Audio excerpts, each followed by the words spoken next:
안녕하세요. 일용할 양식 구독자 여러분, 저는 임신근 간사입니다.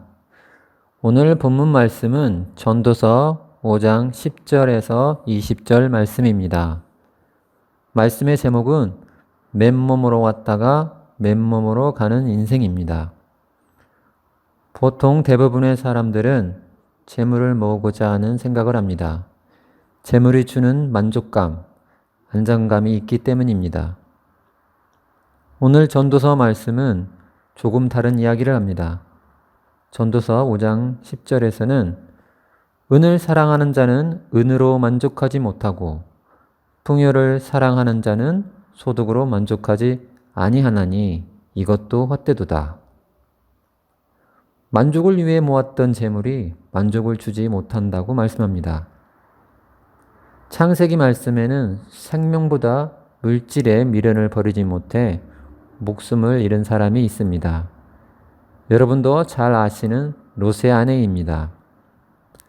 소돔과 고모라 성은 하나님께 범죄함으로 인하여 불로 심판을 받습니다. 그때 롯의 아내는 뒤돌아보지 말고 도망가라는 명령을 받았습니다. 하지만 롯의 아내는 지금까지 이루어놓은 재산 걱정에 뒤돌아보지 말라는 명령을 어기고 뒤돌아보는 순간 소금기둥이 되었습니다. 재물을 잃어버리면 모든 것을 잃게 된다는 생각이 불행한 결과를 만들었습니다. 재물은 이처럼 사람의 마음을 흔들어 판단을 흐리게도 합니다. 전도서 5장 12절에서는 노동자는 먹는 것이 많든지 적든지 잠을 달게 자게 되지만 부자는 그 부유함 때문에 자지 못한다 라고 말씀합니다. 자신이 가지고 있는 재물로 인한 걱정으로 인해 단잠을 이루지 못한다는 것입니다. 재물이 많을수록 재물에 대한 걱정도 많아질 것입니다. 이처럼 부자에 대한 이미지가 부정적인 모습으로 인식될 수도 있습니다. 우리는 그리스도인으로서 바른 부자상을 가지고 있어야 할 것입니다. 내가 부자가 되고자 하는 이유, 가치관의 정립이 또한 중요하다고 생각합니다. 재물에 대한 성경적 바른 가치관을 가지고 있어야 할 것입니다. 재물은 우리에게 편안함을 주는 것은 사실입니다. 거기에만 멈춰 서 있어서는 안 됩니다. 더불어 살아가는 세상에서 하나님의 사랑을 나눔을 통해 실천해야 할 것입니다. 일용할 양식 구독자 여러분, 진정한 행복과 만족은 어디에서 올까요? 세상은 높은 곳에 올라가야만 진정한 만족이 있고 자신들의 만족을 강조합니다.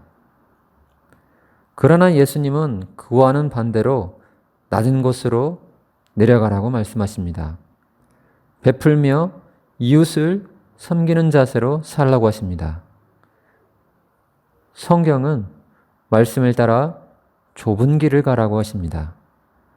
하나님의 방법은 세상의 방법과 다르기에 부담스럽기도 합니다. 그러나 그 길에는 세상이 줄 수 없는 만족이 있습니다. 19절 말씀입니다.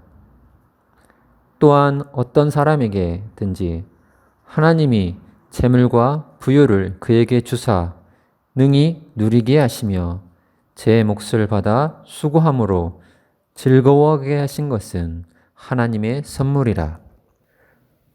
즐거움은 하나님께서 주시는 선물이라고 말씀하고 계십니다. 하나님의 자녀가 누리는 즐거움은 하나님과 소통할 때 누리는 기쁨이요, 행복인 것입니다. 우리가 사랑해야 할 대상은 물질이 아니라 하나님이십니다. 하나님 안에 평화가 있고 즐거움이 있는 것입니다. 바울은 거룩하신 하나님과 늘 함께하는 즐거움을 누리기 위해 날마다 거룩한 삶을 살기 위해 몸부림치지 않았을까 생각해 봅니다. 물질과 하나님, 우리는 선택의 갈림길에서 갈등할 때가 많습니다. 진정한 즐거움이 어디에서 나오는지 안다면 우리는 바로 선택할 수 있습니다. 요한복음 15장 5절 말씀입니다. 나는 포도나무요, 너희는 가지라. 그가 내 안에, 내가 그 안에 거하면 사람이 열매를 많이 맺나니 나를 떠나서는 너희가 아무것도 할 수 없음이라. 하나님의 자녀는 하나님 안에 거할 때 즐거움과 만족이 있음을 기억합시다. 오늘 또 하나님께서 주시는 은혜가 함께 하시길 소망합니다.